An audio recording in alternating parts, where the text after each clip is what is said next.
What is going on, ladies and gents? It's your boy, Neosynthesis, coming at you with something that I know I haven't done in a while.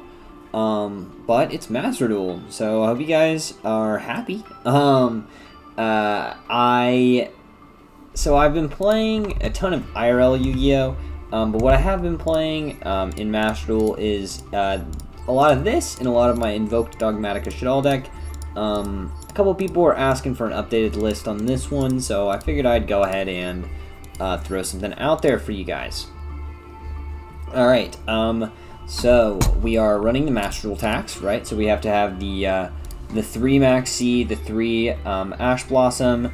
I also consider Nibiru part of the Master Duel tax, and I would also consider Forbidden Droplet part of the Master Duel tax, and honestly, Call by the Grave is also part of the Master Duel tax. So that is just 3, 6, 9, 12, 14 cards that in my 42 card deck that I consider essential and are inflexible to the deck building.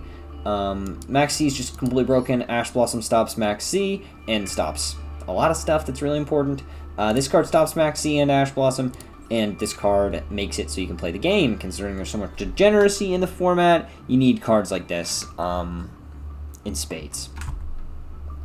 And perhaps this isn't enough to deal with how bad the format is. But anyway, I'll go ahead and digress off of that. We'll go straight into, I guess, the first engine. Pretty self-explanatory. Alistar the Invoker. You guys know what Alistar does. He adds the field spell and he adds the fusion spell and the fusion spell. I guess the proper way to talk about this, and the way I've always done it in the past, is this card adds this card adds this card adds this card, and then when this card's in the graveyard and this card's banished, this card can shuffle itself into the deck and add this card to your hand. So yeah, pretty insane. Feel like the Invoke stuff doesn't need too much explanation. As for my Thunder engine, I'm running a pretty unique Thunder package. But it's triple Thunder Dragon, which is pretty, standard. You kind of have to run this, just, easily thin your deck. It's Thunder Dragon, so you need it to make a couple of the stuff if you're going to fuse from the hand.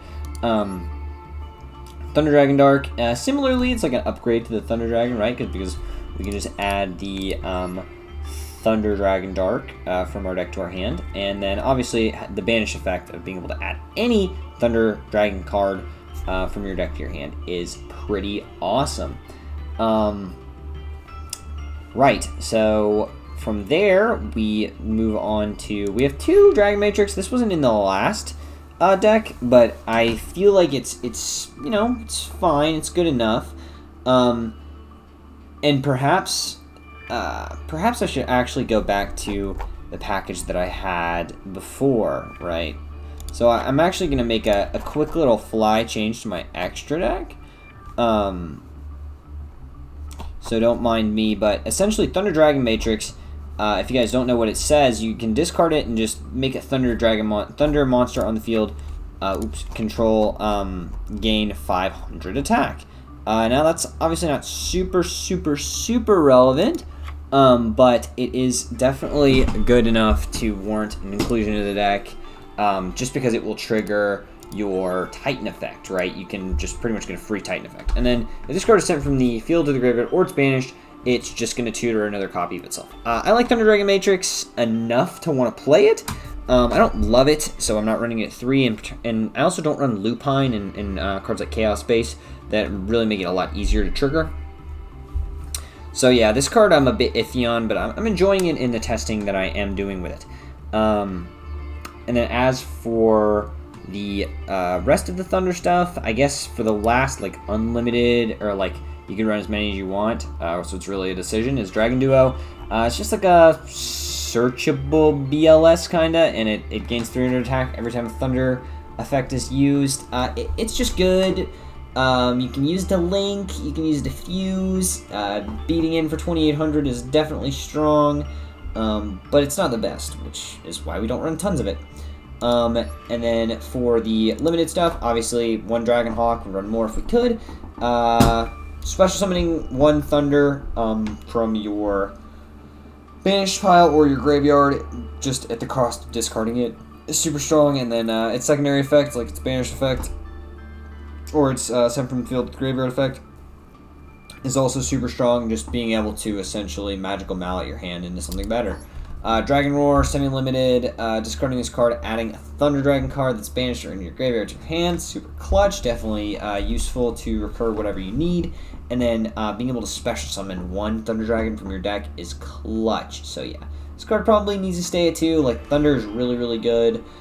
Even in its current state, I think it's pretty good, and perhaps the best way to do this would be a 60 card Grass Thunder deck, but I'm not exactly sure how to build that properly. And perhaps dangers are also incorporated into this, into the perfect Thunder Dragon build. But I like this more of a, this is like a flexible, more control style of Thunder. So perhaps it's not the best deck of the format, but I do really enjoy it just because I like fusing. Just like I get a little dopamine from it. And then anyway, so I'll quickly run through the generic stuff in the extra before I talk about, or the main deck. Spell trap wise before I go through the other stuff. Duster, I feel like pretty self-explanatory. Foolish Burial, getting a Thunder in your graveyard to be able to like either add it back with this card or special summoning it with this card is super clutch. Also, Thunder Dragon Fusion has interaction where it wants to do that. And there's a few applications where Foolish Burial is good. So yeah, we are going to be running the Foolish Burial. Terraforming, I already explained why this is in the deck. Gold Sarcophagus will trigger all of our Thunder Dragon monsters that have a banished effect. So yeah, we definitely run that. Card's super, super clutch. Triple Allure, it triggers our Thunder Dragon, like our Dark Thunder, so Roar and Dragon Dark, which is super clutch, and it draws us cards. So yeah, we run 3. It's broken. It's really good actually. I already talked about Invocation. Thunder Dragon Fusion is, it's a really, really, really sick Verte target. Being able to special summon a Thunder just by shuffling in stuff from your banished pile and your graveyard is really cool. It's like, 0 resources or whatever. Sending it off of Verte is something that you do pretty often in this deck, so just kind of keep that in mind because, sometimes it might be kind of hard to figure out how you're going to fusion summon just because you have, weird stuff. Not that it really matters because all the Thunder Dragon fusions do like a contact fusion type of, fusion cheating anyway. And then the cool thing about this card is that except during the turn it was sent there, you can actually banish it from your graveyard and add a Thunder monster from your deck to your hand. So it even generates you value after you use it. So Thunder Dragon Fusion is really good. Do not underestimate this card. And that's going to do it for the main deck. Wait, what? Oh, it's this card. I was so confused why it was 16. But we decided that card, that Kaliga is pretty much I decided that Kaliga is pretty much completely useless. The idea behind it is that we want to be able to banish our Thunders from our graveyard to trigger it, but the problem lies in the fact that each player can only attempt to activate one monster effect per turn. And it's just this card is gonna end up stunning us more than it's gonna stun our opponent when we're trying to use it to enable combos. So yeah, we took it out. For the extra deck, we'll talk about the Invoke stuff. I mean, Purgatrio, you need this card. It's insane. You win so many games. I feel like I've featured so many replays on the channel of Purgatrio just stealing games. Mechba, yeah, you need 2. Obviously, being able to trigger this and this is pretty good. We've got tons of lights in the deck, so yeah, not a big deal. And we're also, we're also running a few different things we can link into and make get to a light. We actually have a couple of things we can do, options. And then we're just the one Agoides. I feel like it's pretty self-explanatory. We don't really love Agoides that much, but being able to negate an effect on the field, or being able to destroy one monster on the field and then gaining attack points, definitely sometimes comes up. So yeah, you definitely want to run Agoides. And then for the Thunder stuff, so we're just running the one Colossus. Obviously, it's the only thing we can do. This card's like the boss monster of the deck. Being able to tribute one Thunder non-effect monster after we use the Thunder from our hand it's awesome. It's awesome. In this card being a walking mistake is really, really, really strong. And then it has self-protection effect as well. So if your opponent doesn't know what they're up against, they're going to probably play into it and be quite sad that they did. I feel like there's nothing else I need to say about this card. Titan is like your best form of removal. A super, super strong card. Just being able to like pop a billion things on the board. Basically, we added the Thunder Dragon Matrices into the deck just so we could proc this card even more. Yeah, I think it's genuinely the real reason to like play this deck. Like this is like this card's like actual power card. This is like the base. Like this is like the whole reason you're playing the deck is this card. But this card is like its, you know, ability to like extend. I don't really know how to fully explain what I'm trying to explain here, but this is like, you know, the cornerstone of the deck. And this is like the ornate ceiling to the deck that allows it to actually be kind of good, right? Because you can break boards with it. Anyway, that does it for the fusions. Into the links. So I'll just talk about my quickly. I've dedicated 3 slots, which perhaps is too many. And perhaps, you know, something else should be in the extra deck that I'm not thinking of. Maybe like a topological Zoroboros or something like this.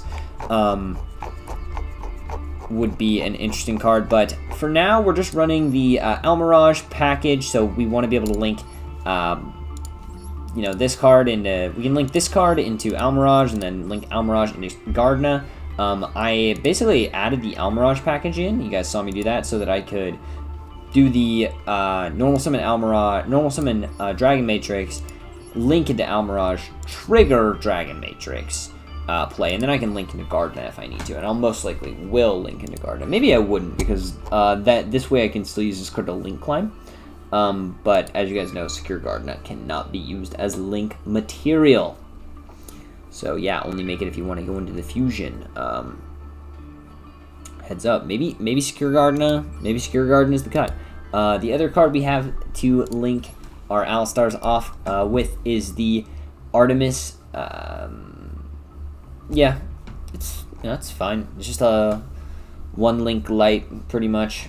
We don't care about its effects. I don't even know what its effects do. Doesn't matter to me. Really, just 1 card into Mechba. So yeah, we love that. Cross Sheep is a super, super clutch card in this deck. Don't underestimate this card at all. Being able to, you know, special summon a level 4 lower monster from your graveyard is, yeah, it's super, super dope. You do this actually pretty often, and it really can get you into like Access Code or like you know, Blackluster Soldier, Soldier of Chaos, you know, plays to end the game. Verte plays, Appaloosa plays. Like this card is just like really, really good at unlocking the game state for you. So Cross Sheep is a must, and is a card that is just like begging to be broken, and this is one of the better decks that can actually abuse it. Verte, I've already talked about Verte. Yeah, this card should be banned. Blackluster Soldier, Soldier of Chaos is actually super makeable in this deck. You make a lot of the higher level stuff. So obviously it's like level 7 or higher, so we can, you know, link off Dragon Duo, we can link off a Titan or a Colossus or an Agoides, even a Mechba, or even a Purgatrio. So there's a lot of things we can link off to make the Soldier of Chaos indestructible by card effects. And yeah, this card is pretty much like an auto win versus Eldritch, and as long as they don't have skill drain, of course. But yeah, you make this thing 4,500, and yeah, good luck trying to win. Appaloosa, I feel like it's pretty obvious. You don't really go into this card that often. This card's kind of used in the grind game. The extract's pretty actually open, surprisingly. We used to have something else in here. We used to have Boral Sword in here as well, but I believe I took Boral Sword out. Perhaps Secure Gardna could come out.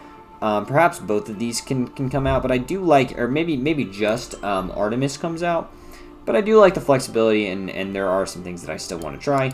Access Code, completely essential. This card is like the best card in the extra deck. Maybe even run 2 of it. Not gonna lie. Anyway, guys, just figured I'd give you guys a little update on this deck. I've kind of been labbing it a little bit. I haven't really been playing too much Master Duel just because the format's so bad and very stale, very solved. So let me know if you guys are still having fun in Master Duel. Hope you guys enjoyed this. Hope you guys got something out of it. And I hope you guys continue to kind of follow my journey. So, like, comment, subscribe. It's been your boy Synthesis. Peace.